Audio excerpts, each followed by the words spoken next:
Imagine a crime scene, but instead of a room, it is an ocean of sand. And instead of one body, there are 50,000. They were the elite fighting force of the ancient world.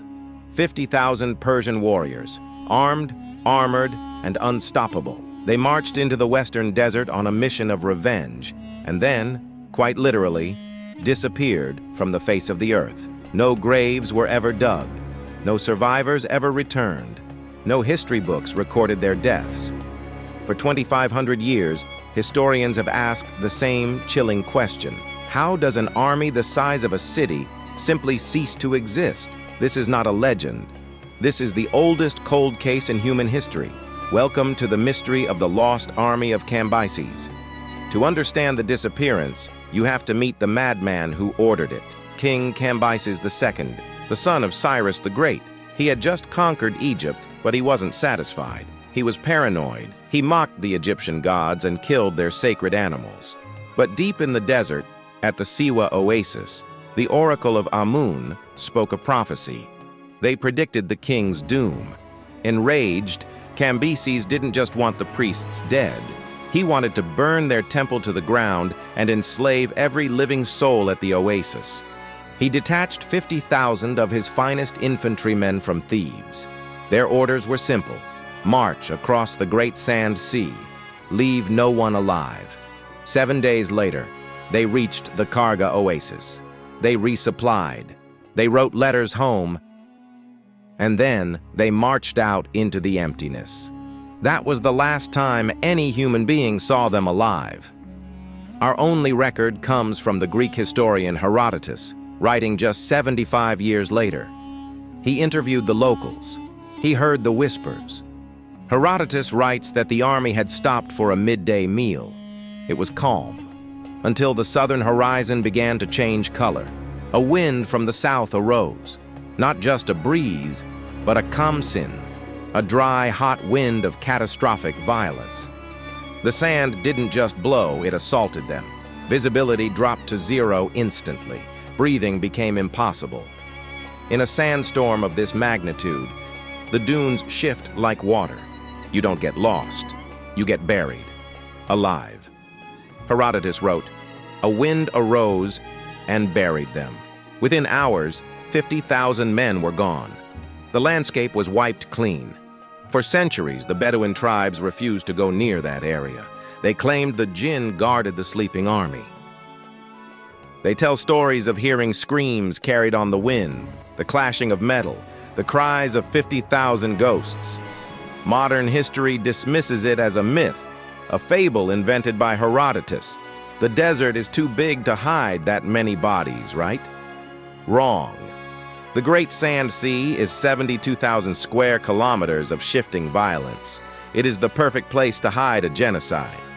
But in 1996, Angelo and Alfredo Castiglioni, Italian archaeologists, took a different route. They ignored the maps. Under a rock shelter, they found it. Not the whole army, but the crumbs they left behind.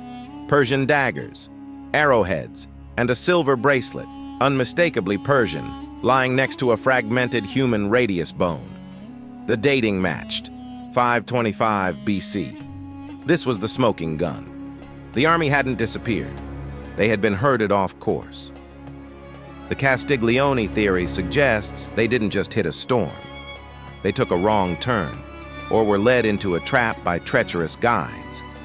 They believe the main body of the army is still there, huddled together in a dried-up riverbed, buried under 50 meters of sand. 2009, reports surfaced of hundreds of skeletons found in the open desert.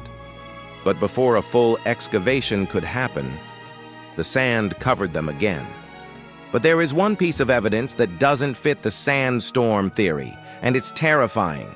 Some artifacts found in the region show signs of extreme heat. Bronze weapons melted into slag. A sandstorm suffocates you. It doesn't melt your sword. To melt bronze, you need temperatures over 1,000 degrees Celsius.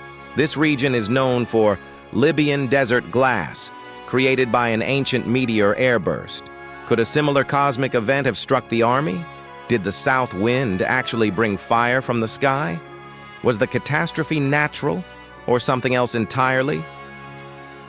Or is the truth more human? Some historians believe Cambyses was defeated by rebels, and he invented the Lost Army story to hide his shameful loss. A lie so big it became a legend. The desert took them sounds better than we were slaughtered by farmers. But the melted weapons, the scattered bones, the specific location of the artifacts, they argue otherwise. Modern ground-penetrating radar has identified massive anomalies in the Gilf Kabir region, shapes that look like rows of metal. But the area is remote, dangerous, and politically unstable. The dead are protecting themselves. The Sahara is a graveyard that cleans itself. It swallows civilizations and leaves only silence. Thousand yeast, sons, fathers, husbands, they are likely still there, preserved in a suspended animation of dry sand. They are standing in formation, deep beneath the ground you walk on, guarding a king's order that expired 2,500 years ago. A locked room mystery on a planetary scale. The evidence is there, waiting for the wind to shift one more time. Until then, the Lost Army of Cambyses remains the desert's darkest secret. Can you hear them? If you were given the coordinates, would you dig? Or are some things left buried for a reason? Let me know in the comments. If you want to uncover more lost history, strike that subscribe button and ring the bell.